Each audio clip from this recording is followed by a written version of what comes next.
Welcome to the video lecture of Unified Approach.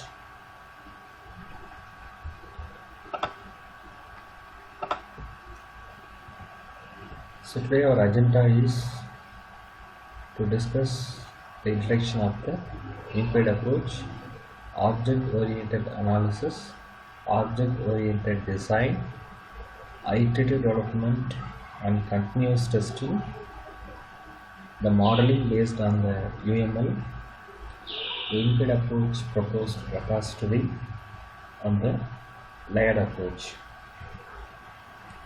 So unified approach means it is a unique framework which combines the best practices, process, methodologies and guidelines along with the UML to model and document the system development process. The purpose is to better understanding the object-oriented concepts and system development, as its name states, which come the various methodologies. In the first generation object-oriented analysis and design from the 1980s to 1990, various approaches are proposed. So the unified approach combines the best approach. It creates a UML, Unified Modeling Language, which is accepted worldwide and uniformly followed in the object-oriented development. So it helps us to understand the system development methodology. The unified approach process, which contains set of activities, they are use case driven development, object oriented analysis, object oriented design, incremental development and prototyping, and continuous testing. So various methodologies and technologies are come under the unified approach. The first one is UML, which stands for the Unified Modeling Language. It is used, which gives various notations to draw the diagram to understand the system in the user perspective. This approach is known as a layered approach. The objects are categorized into three layers. They are business layer, which deals with the functionality of the system, and as well as the view layer, which deals with the user interface, and the access layer, which deals with the database. The repository of the object-oriented system development, which stores the various patterns and various frameworks for reusability. So this methodology are also known as a component-based development. Instead of building system from the scratch, we are reusing the pre-built and pre-tested components from repository to assemble the system. This unified approach allows to go back and forth between the various phases like analysis, design and modeling phase. It makes the refinement of the system, it improve the system, and it leads to the efficient development. So object-oriented analysis. This approach, also known as a use case driven approach, it captures the need of the systems and responsibility by understanding how the user is using the system, how the user will use the system. So by understanding this, we are able to develop a system which satisfies the user's need. So this is accomplished with the help of the several models which describes the system in the user's point of view. The analysis process, which contains a set of activities. First one is to identify the actor. Actor means the set of people who are using the system. For example, several users are grouped under one actor. For example, in a library, we may have n number of students and n number of faculty. So they are all grouped under one actor, that is known as a borrower. Next, we have to develop a simple business process model using UML activity diagram. So it represents how the activities of the systems are carried out. Next, we have to develop a use case diagram, use cases. Next, the interaction diagram like collaboration and sequence diagrams are to be developed. Finally, we have to identify the classes which contributes the business layer. So next phase is object-oriented design. So for design, the unified approach combines the Jacobson's analysis and integration diagram, booch object diagram, and raumbaugh's domain model. By following the Jacobson lifecycle model, we are able to produce a design that are traceable across the requirement analysis, design and coding and testing phase. So we are iterating through all the phases, and we are making some improvement. So once the design is over, we are able to, if we find some conflict, we are able to go back to the analysis phase and make the appropriate changes. The system, this development is known as iterative development. The system will be slowly evolved. Finally, it will meticulously satisfy the user expectations and the user need. So the object-oriented design process, which the activities under the object-oriented design process is design the classes, their attributes, their methods, and the associations and the structure of the class, the superclass, subclass relationship, various protocols like public, private, and protected, and finally we are applying a design axioms. It means the principles of the design to design all these things. Next, we have to design the access layer. Access layer means the objects which deals with the database for the business classes. The next one is we have to design the user interface. It means the set of classes which contain the set of classes for the user interface, which helps the user to interact with the business class. So the user interface layer helps the user interact with the business layer. Finally, the user satisfaction and usability tests are conducted.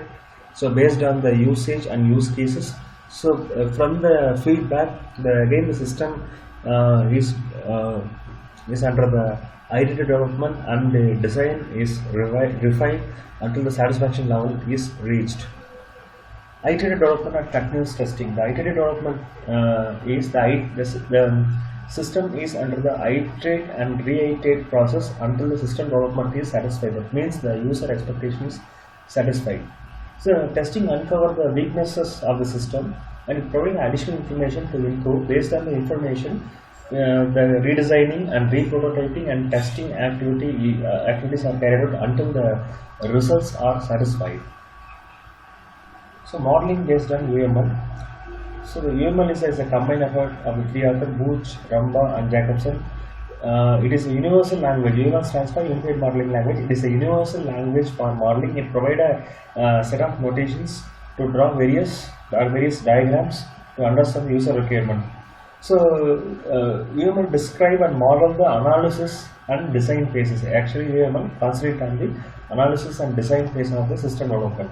Next, the repository. The repository means storage. So in the UnifiedApproach repository, we are storing the previous experience in the form of various diagrams and previously defined objects. The objects are something is stored in the repository is reusable objects and patterns and frameworks and user interface that can be accessed and reused effectively. So this unified approach is also known as a layered approach, which contains three layers: business layer, user interface layer or view layer, then access layer. So the business layer contains the object which represents the function. It means these are the object which satisfies the functionality which is satisfied by the user. For example, if we take an inventory system, we are having a set of objects such as order, purchase, customer, return, and invoice and stock. These are the set of objects. They will perform some collaboratively. They will interact with each other to perform the intended business function. So the responsibility of the business layer is to model the objects of the system, and it has to decide how the objects are interact or collaborate with each other to achieve the intended functionality. The business layer is completely restricted from two tasks: displaying detail, that is the responsibility of the user interface layer. Second, the data access, that is the responsibility of the access layer.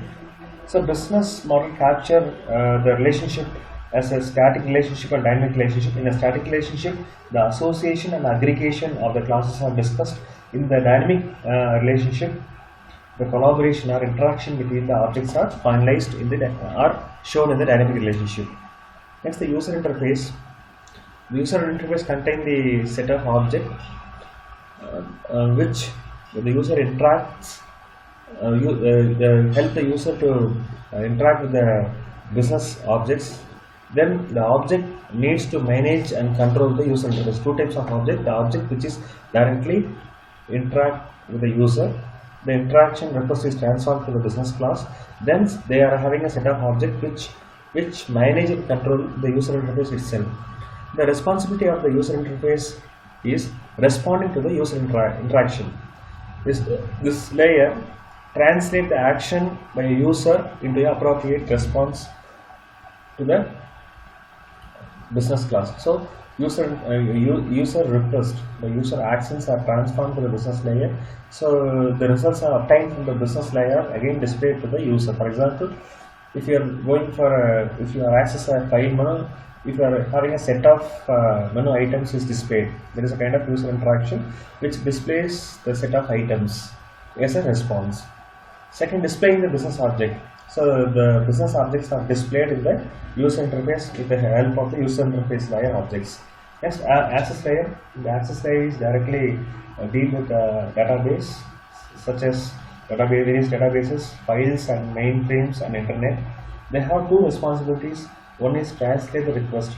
The request which is the request generated from the business objects are translated into database with the help of the appropriate protocol, and in response to the request, the appropriate data are transformed from the database to the business objects.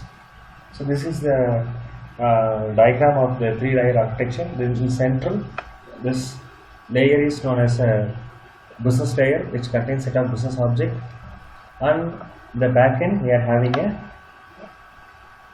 access layer which deal with the database, and in the front end we are having a view layer which deal with the user interface.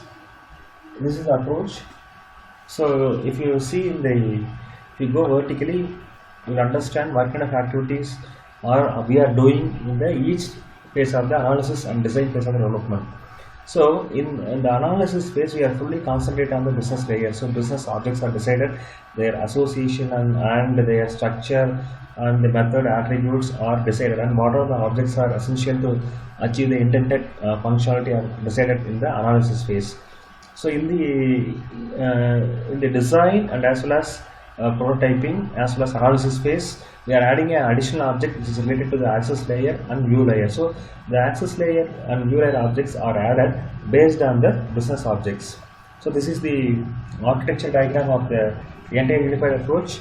So if you take there are three phases: analysis and design and implementation. So in the analysis phase, we are identifying the various actors who is interacting with the system. So from the actor perspective, we are developing the use case and activity diagram. Next, we are developing interaction diagram like a sequence and collaboration diagram. From this, we are identifying the various classes, their relationships and attributes and methods. This process itself going for a refinement in various iteration until this layer is stable. In the design phase, we are designing the classes, their attributes, method, association structure. So they are designed using apply various design axioms. We are building the UML classes. So then we are designing the view layer and access layer classes. We are conducting the user satisfaction and usability test. Finally, this process also go for iteration. So in the development, we are using a component based development, and repositories are used for reusability. So this approach is also known as a layered approach. The unified modeling is a center for this object oriented development. So that's it. Thank you for watching the video.